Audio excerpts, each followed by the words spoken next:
నమస్కారం city news కి స్వాగతం. కృష్ణా గుంటూరు పట్టభద్రుల కూటమి ఎమ్మెల్సీ అభ్యర్థి ఆలపాటి రాజాను గెలిపించాలని కోరుతూ వినుకొండలో ప్రభుత్వ చీఫ్ విప్ ఎమ్మెల్యే జీవి ఆంజనేయులు మరియు మాజీ శాసనసభ్యులు మక్కెన మల్లికార్జునరావులు ప్రచారం చేశారు. ఉదయం టీ స్టాళ్ల వద్ద పట్టభద్రులను కలిసి ఆలపాటికి ఓటు వేయాలని అభ్యర్థించారు. ఆర్టీసీ బస్టాండ్ సెంటర్ కారంపూడి రోడ్డులోని టీ స్టాల్స్ వద్ద పట్టభద్రులు ఉద్యోగులను ఆత్మీయంగా పలకరించి కూటమి అభ్యర్థికి మద్దతు ఇవ్వాలని కోరారు. అనంతరం మీడియాతో వారు మాట్లాడుతూ కూటమి ప్రభుత్వం చేస్తున్న మంచి పనులు, అభివృద్ధితో పట్టభద్రులు ఎమ్మెల్సీగా ఆలపాటి గెలుపు ఎప్పుడో ఖాయమైందన్న జీవి ఆధిక్యాలపైనే ఇప్పుడు దృష్టి పెట్టామన్నారు. పట్టభద్రులు, ఉపాధ్యాయులు, ఉద్యోగులు అందరూ ఆలపాటికి, కూటమి ప్రభుత్వానికి అండగా ముందుకు రావటం మంచి పరిణామంగా పేర్కొన్నారు. ఎక్కడ చూసిన విశేష స్పందన ఆలపాటి రాజేంద్ర ప్రసాద్ గారికి, తెలుగుదేశం అభ్యర్థికి, జనసేన బీజేపీ మద్దతు ఇచ్చినటువంటి అభ్యర్థికి రాజేంద్ర ప్రసాద్ గారిని గెలిపిస్తామని చెప్పేసి గ్రాడ్యుయేట్స్, టీచర్స్, ఎంప్లాయీస్ అందరూ కూడా ముందుకొచ్చారు. ఎక్కడికి వెళ్ళినా విశేష స్పందన. ఈరోజు ఎన్డీఏ ప్రభుత్వం చేసినటువంటి మంచి పనులు చూసి రాష్ట్రంలో జరుగుతున్నటువంటి అభివృద్ధికి అండగా నిలబడతామని ఈరోజు ప్రజలు చెప్పడం చాలా సంతోషం అనిపించింది. గత ప్రభుత్వంలో నిరుద్యోగులు గాలికి వదిలేసిన ఎన్డీఏ ప్రభుత్వం వచ్చినాక చంద్రబాబు గారి పాలనలో జాబ్ మేళాలు పెట్టి ఉద్యోగాలు ఇప్పిస్తా ఉన్నారు. అట్లాగే పరిశ్రమలు తీసుకొచ్చి 4 లక్షల మందికి ఉద్యోగ అవకాశాలు కల్పించే విధంగా చర్యలు చేపట్టారు. ఈ విధంగా కష్టపడుతున్న ప్రభుత్వానికి, ముఖ్యమంత్రి చంద్రబాబు నాయుడు గారికి, ఉప ముఖ్యమంత్రి పవన్ కళ్యాణ్ గారికి మేమందరం కొండంత అండగా ఉంటామని చెప్పేసి ప్రజలందరూ కూడా చెప్తా ఉన్నారు. నిరుద్యోగులు ఒకటే చెప్తున్నారు, ఖచ్చితంగా ఎన్డీఏకి అండగా ఉంటాం, ఎన్డీఏ వల్లే సాధ్యపడుతుంది, మాకు ఉద్యోగాలు రావాలంటే ఎన్డీఏ అభ్యర్థి గెలవాలని చెప్పేసి, తెలుగుదేశం ప్రభుత్వం వల్ల ఎన్డీఏ ప్రభుత్వం వల్ల సాధ్యపడుతుందని చెప్పేసి ఈరోజు గ్రాడ్యుయేట్స్ అందరూ కూడా చెప్పడం చాలా అభినందనీయం. ఈ రోజు గెలుపు కాదండి ముఖ్యం, గెలుపు ఏ రోజు నిర్ణయించడం జరిగింది. ప్రజలు మెజారిటీ, భారీ మెజారిటీ లక్ష్యంగా ఈరోజు ఎన్డీఏ ముందుకెళ్తా ఉంది. ఎన్డీఏ అభ్యర్థులు, రాష్ట్రంలో పోటీ చేస్తున్నటువంటి ఎన్డీఏ అభ్యర్థులు భారీ మెజారిటీతో విజయం సాధించడం ఖాయం. ఉద్యోగస్తులు, గ్రాడ్యుయేట్స్, ఎంప్లాయీస్ అందరూ కూడా ఈరోజు ఎన్డీఏ అభ్యర్థికి అండగా నిలబడ్డారు. ఖచ్చితంగా భారీ మెజారిటీతో గెలవడం ఖాయం. ఆలపాటి రాజేంద్ర ప్రసాద్ గారికి మంచి అనుభవం ఉంది. రైతు నాయకుడిగా రైతుల్లో మంచి ఇమేజ్ ఉంది. అదేవిధంగా ఎన్ఆర్ఐ కాలేజ్ పెట్టి అనేక మందికి ఉపాధి కల్పించారు. గతంలో ఎమ్మెల్యేగా, మంత్రిగా చేసిన అనుభవం ఉంది. చంద్రబాబు గారితో, పవన్ కళ్యాణ్ గారితో, నారా లోకేష్ గారితో చొరవగా మాట్లాడి అందరి సమస్యలు పరిష్కరించగల సమర్థత ఉంది రాజేంద్ర ప్రసాద్ గారికి. ఇలాంటి మంచి అభ్యర్థిని ప్రజలు గెలిపించాలని చెప్పేసి భారీ మెజార్టీ ఇవ్వాలని ప్రజలందరికీ విజ్ఞప్తి చేస్తున్నా. ఈ నెల 27వ తేదీన జరిగేటటువంటి ఎమ్మెల్సీ ఎన్నికల సందర్భంగా ఆలపాటి రాజేంద్ర ప్రసాద్ గారిని అత్యధిక మెజార్టీతో గెలిపించేదానికి మన ప్రభుత్వ చీఫ్ జీవి ఆంజనేయులు గారి నేతృత్వంలో వినుకొండ పట్టణంలో, అదేవిధంగా నియోజకవర్గంలో కూడా విస్తృతంగా పర్యటన చేస్తూ అందరూ ఓటర్లను కూడా కలుస్తున్నాం. ఆ సందర్భంలో ఈ రోజున మరలా ఈ రోజు కూడా ఉదయం పూట అందరూ కూడా కలిసేటటువంటి క్రమంలో ఇక్కడికి రావడం జరిగింది. ఈ సందర్భంగా ఒకటే, ఓటర్లను కలిసినప్పుడు వారి మనోభావాలు చాలా స్పష్టంగా ఉన్నాయి. చంద్రబాబు నాయుడు గారి నాయకత్వాన్ని బలపరిచేదానికి ఆలపాటి రాజేంద్ర ప్రసాద్ గారిని అత్యధిక మెజార్టీతో గెలిపిస్తారని మేము విశ్వాసంతో ఉన్నాం. అదేవిధంగా ఈ నియోజకవర్గంలో జీవి ఆంజనేయులు గారి నేతృత్వంలో లా అండ్ ఆర్డర్ పూర్తి స్థాయిలో కంట్రోల్లో ఉంది. అదేవిధంగా అభివృద్ధి కూడా ఈ రోజున మొదలుపెట్టి ఈ రోజున అన్ని గ్రామాల్లో కూడా సీసీ రోడ్లు, ట్రైన్లు జరుగుతూ ఉన్నాయి. త్వరలోనే రామలింగేశ్వర స్వామి గుడి, ఘాట్ రోడ్డు కూడా నిర్మాణానికి కూడా ప్రతిపాదన తయారు చేశారు. ఎన్ఎస్పీ కాలనీలో అన్ని కార్యక్రమాలు మొదలు పెడుతున్నారు.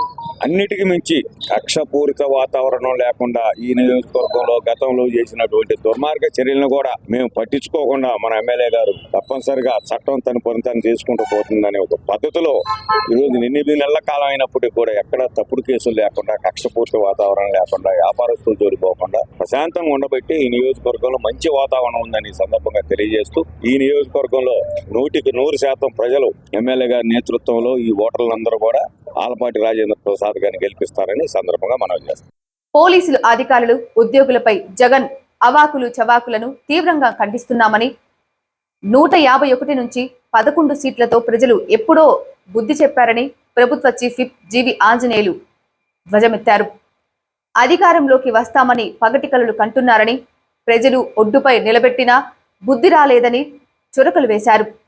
హత్యలు, కిడ్నాప్లు, దుర్మార్గాలు చేసినోళ్లను జైలుకెళ్లి మరీ ఎవరైనా పరామర్శలు చేస్తారా? జగన్ చట్టాలని గౌరవించేవాడైతే ఇలాంటి సంఘ విద్రోహ శక్తులను వెనకేసుకొస్తాడా అన్నారు. ఇదే కొనసాగితే వచ్చే స్థానిక సంస్థల ఎన్నికల్లో ప్రజలు మరోసారి జగన్ బట్టలిప్పటం ఖాయమన్నారు. బట్టలు ఇప్పదీసి రోడ్డు మీద నడిపిస్తాము, వాళ్ళ సంగతి చూస్తామని చెప్పేసి ఎంప్లాయీస్ ని ఉద్దేశించి, పోలీసులను ఉద్దేశించి అతి దారుణంగా మాట్లాడటం చాలా బాధాకరం. మాజీ ముఖ్యమంత్రి జగన్ గారు ఎంప్లాయీస్ ని అవమానకరంగా మాట్లాడుతున్నాడు. గతంలో ఆయన అధికారంలో ఉన్నప్పుడు కూడా అనేక పనులు ఎంప్లాయీస్ ని కించపరిచే విధంగా చేశాడు. సిన్సియర్ గా పనిచేసేటువంటి ఐఏఎస్ ఐపీఎస్ ఆఫీసర్లు కూడా ఇబ్బంది పెట్టాడు. అవినీతి పరులని, తప్పులు చేసే అధికారుల్ని ప్రోత్సహించాడు జగన్మోహన్ రెడ్డి పాలనలో. ఏ రోజన్నా మంచి ఆఫీసర్లకి అండదండలు ఇచ్చారా మీ పాలనలో? మీ పాలనలో ఇచ్చింది రాక్షస పాలన, నియంత పాలన, దుర్మార్గ పాలన మీరు ఇచ్చారు. వ్యవస్థలు సర్వనాశనం చేశాడు ఆ రోజు జగన్మోహన్ రెడ్డి. ఈరోజు చంద్రబాబు గారు వ్యవస్థలన్నీ గాడిలో పెట్టి ఎన్డీఏ పాలనలో, చంద్రబాబు గారి పాలనలో పోలీస్ డిపార్ట్మెంట్ గౌరవం పెరిగింది. ఈ రోజు దేశవ్యాప్తంగా అన్ని రాష్ట్రాల్లో, ఆంధ్రప్రదేశ్ రాష్ట్రంలో పోలీస్ డిపార్ట్మెంట్ గురించి మాట్లాడుకుంటున్నారు, బాగా చేస్తున్నారని అభినందిస్తున్నారు. కానీ జగన్మోహన్ రెడ్డి పోలీసుల డిపార్ట్మెంట్ ని కించపరిచే విధంగా బట్టలెప్పదీసి నడిపిస్తామని చెప్పేసి మాట్లాడటం చాలా దుర్మార్గం. దీన్ని తీవ్రంగా ఖండిస్తున్నా. అంటే సిన్సియర్ గా పనిచేసే పోలీస్ ఆఫీసర్లు మీరు బట్టలిపుతారా? ఏం మాట్లాడుతున్నారు జగన్మోహన్ రెడ్డి? అసలు పోలీస్ వ్యవస్థ అంటే గౌరవం ఉందా? ఏ రోజన్నా మీరు మంచి ఆఫీసర్లను గౌరవించారా? జగన్మోహన్ రెడ్డి పగటి కళ్ళకు అంటున్నాడు, మళ్ళీ భవిష్యత్తులో మేము అధికారంలోకి వస్తామని చెప్పేసి పగటి కళ్ళకు అంటున్నారు. అదన్నా మీ బట్టలు ప్రజలు ఎప్పుడో ఓడదీశారు. మీకు 11 సీట్లు ఇచ్చినప్పుడే మీ బట్టలు ఎప్పదీసి రోడ్డు మీద పెట్టారు ప్రజలు. ఆ విషయం జగన్మోహన్ రెడ్డి గుర్తుపెట్టుకోవాలా. ప్రజలు బట్టలు ఎప్పదీసి మిమ్మల్ని రోడ్డు మీద పెట్టినా మీకు ఇంకా బుద్ధి రాలేదు. రౌడీలను పరామర్శించి, అది కిరాతకుల్ని జైలుకి వెళ్ళి పరామర్శించడం ఒక తప్పు. ఓ మంచి నాయకుడు అయితే దుర్మార్గులు జైల్లో పెట్టినప్పుడు పరామర్శిస్తారండి? ఆయన జైలుకి వెళ్ళి పరామర్శించేదంతా దుర్మార్గుల్ని, కిరాతకుల్ని, హంతకుల్ని మాత్రమే జగన్మోహన్ రెడ్డి జైలుకి వెళ్ళి పరామర్శ చేస్తాడు. హంతకులైనా పర్లేదు, దుర్మార్గులైనా పర్లేదు, వైసీపీ కార్యకర్త అయితే చాలా ఆయనకి అంతే. ఇలాంటి దుర్మార్గుల్ని ఎంటబెట్టుకొని రాష్ట్రంలో రాక్షస పాలన ఇచ్చాడు ఆ రోజు. వంశీ చేసిన ఒక మంచి పని చెప్పమనండి జగన్మోహన్ రెడ్డిని. ఈరోజు ప్రజలు మెచ్చుకుంటున్నారు. ఎక్కడైనా సరే రౌడీజం కానీ, గూండాయిజం కానీ, గుట్కాలు, గంజాలు ఇప్పుడు ఈ రోజు కనపడుతున్నాయా రాష్ట్రంలో? మరి ఆ రోజు ఎందుకు విచ్చలవిడిగా దొరికినాయి రాష్ట్రంలో? ఇప్పుడు గంజాయి, గుట్కాలు, రౌడీజం, గూండాయిజం ఈ రోజు అరికట్టారంటే పోలీస్ డిపార్ట్మెంట్ ని శభాష్ అని చెప్పి ఈరోజు ప్రజలందరూ మెచ్చుకుంటున్నారు. కానీ జగన్మోహన్ రెడ్డి కళ్ళకి అది కనపట్ల. ఖచ్చితంగా ఈరోజు జగన్మోహన్ రెడ్డి పద్ధతి మార్చుకోవాలా, మంచిని అభినందించాలా. దుర్మార్గాలకి వెంటుంటే, దుర్మార్గాలకి సపోర్ట్ గా ఉంటే ఇదే గది పడుతుంది మళ్ళీ భవిష్యత్తులో. సింగిల్ యూజ్ ప్లాస్టిక్ వల్ల కలుగు నష్టాలు మరియు వ్యక్తిగత వికాసం, పర్యావరణ పరిరక్షణపై అవగాహన కార్యక్రమం పురపాలక సంఘం ఆధ్వర్యంలో స్థానిక నారాయణ స్కూల్ నందు నిర్వహించడం జరిగిందని మున్సిపల్ కమిషనర్ సుభాష్ చంద్రబోస్ సూచనల మేరకు జరిగిన కార్యక్రమంలో పర్యావరణ పరిశుభ్రతపై విద్యార్థులకు మున్సిపల్ సిబ్బంది అవగాహన కల్పించారు. తడి, పొడి చెత్తలపై మరిన్ని కార్యక్రమాలు చేపట్టనున్నట్లు అధికారులు తెలియజేశారు. ఈ కార్యక్రమంలో శానిటరీ ఇన్స్పెక్టర్, వార్డు సచివాలయ సిబ్బంది, మున్సిపల్ సిబ్బంది, స్కూల్ ప్రిన్సిపల్, టీచర్స్ మరియు విద్యార్థులు పాల్గొన్నారు. ఆంధ్రప్రదేశ్ ప్రభుత్వం చేపట్టిన ప్రభుత్వ పోరంబోకు భూముల క్రమబద్ధీకరణ కార్యక్రమంలో భాగంగా వినుకొండ పట్టణంలోని నవాజ్ కుంట ప్రాంతాన్ని రెవెన్యూ డివిజనల్ అధికారి బుధవారం పరిశీలించారు.